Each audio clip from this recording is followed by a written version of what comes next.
Introducing the new $100 banknote. A new $100 banknote has been introduced, and it's important that you know what to look for to verify whether or not it is genuine. The characteristic raised print of genuine banknotes can be found throughout the note. This can be detected by running your fingers across various areas of the note, such as the bank title, the large $100 values, and the tactile diamonds. This film will run through a number of key security features. You can check these features to ensure these notes are genuine. The first key security feature is a pure print security element that, when held up to the light, combines elements of the front and back of the note to form a complete image.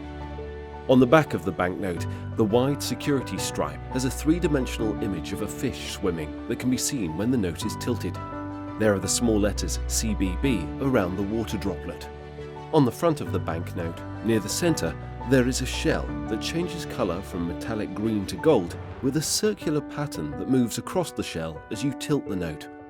If you look at the note under the ultraviolet UV light, you will see a number of features revealed.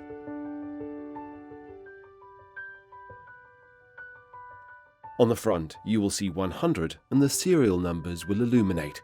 You will also notice that there are scattered fibers all over the note that show up under UV light.